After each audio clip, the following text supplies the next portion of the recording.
You set the alarm for 5 a.m. You meant it when you said it. You really did.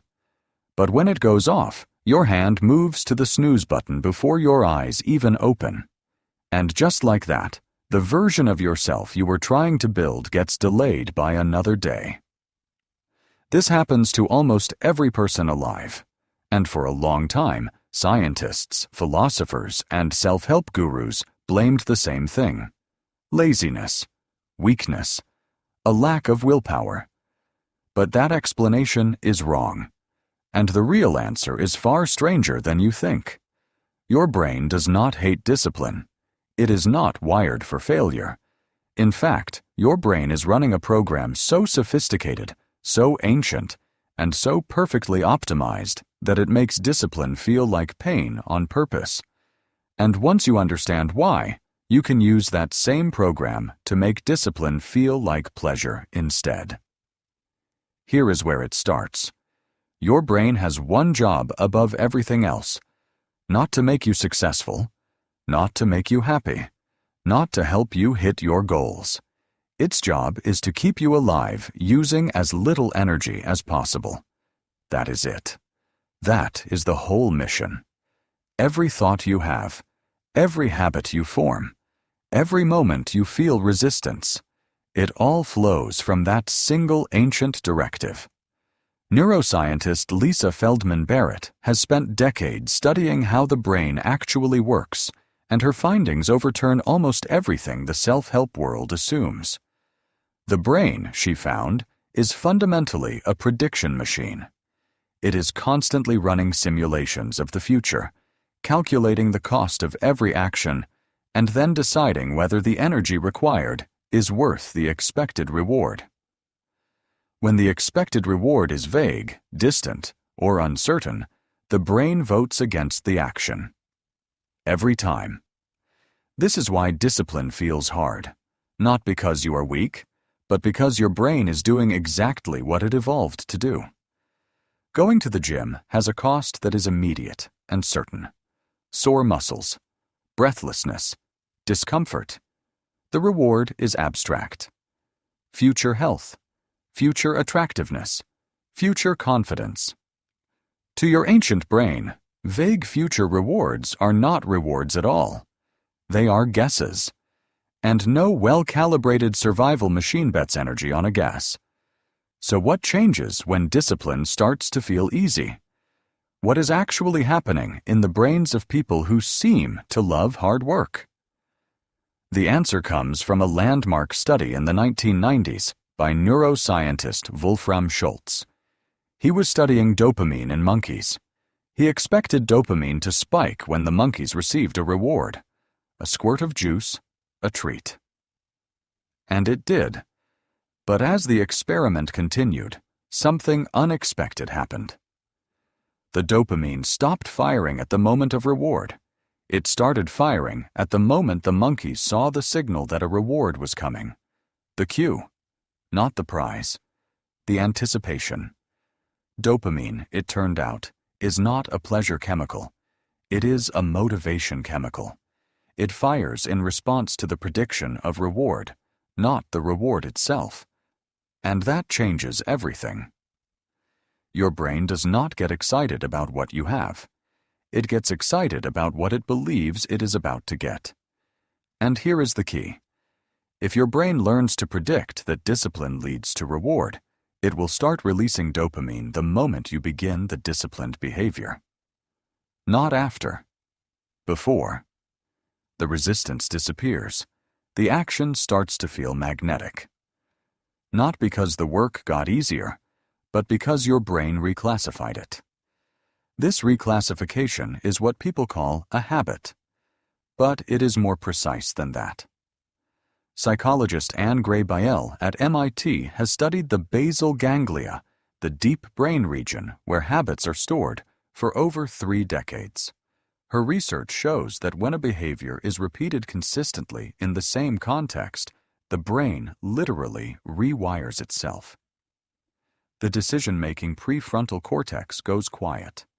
The automatic basal ganglia takes over. The behavior stops feeling like a choice, it starts feeling like something you just do, like breathing, like blinking. The person who loves going to the gym is not more disciplined than you. Their brain has simply run the loop enough times that the reward signal now fires at the moment they put on their shoes, not 3 months from now when they see results. The gym itself became the reward. The behavior ate its own future prize and placed it at the beginning of the sequence. So the question becomes, how do you get there without suffering through months of grinding resistance? The first method is what behavioral scientists call temptation bundling. The idea is almost embarrassingly simple.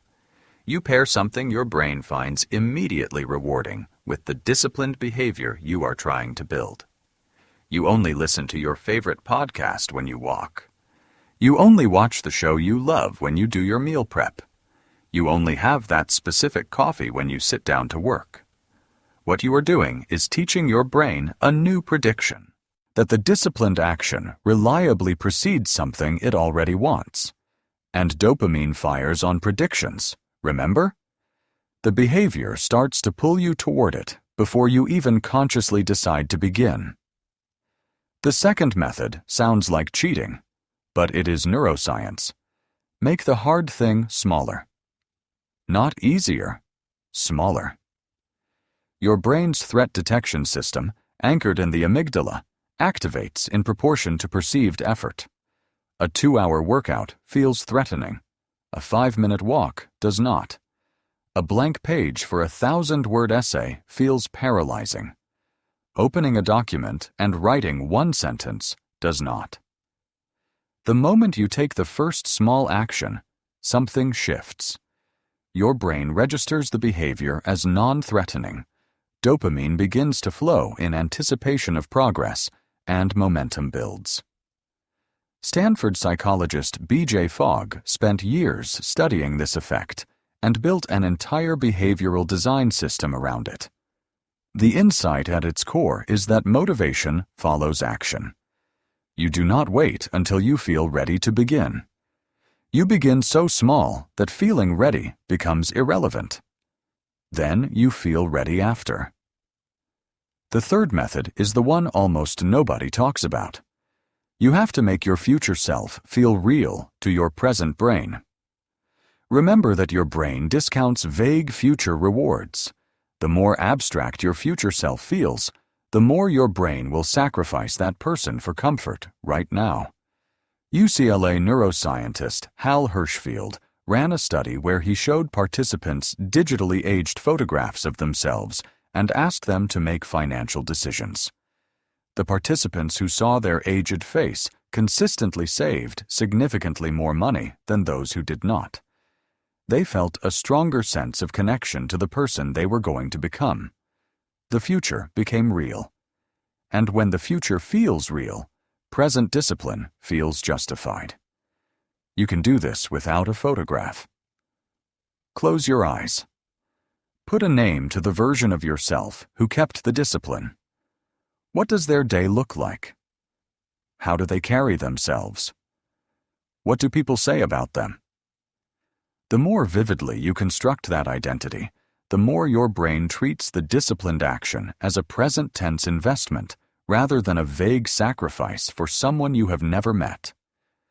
Underneath all of this is a single idea that changes how you see every moment of resistance. Discipline is not the opposite of pleasure. It is a delayed prediction of pleasure that your brain has not yet learned to make.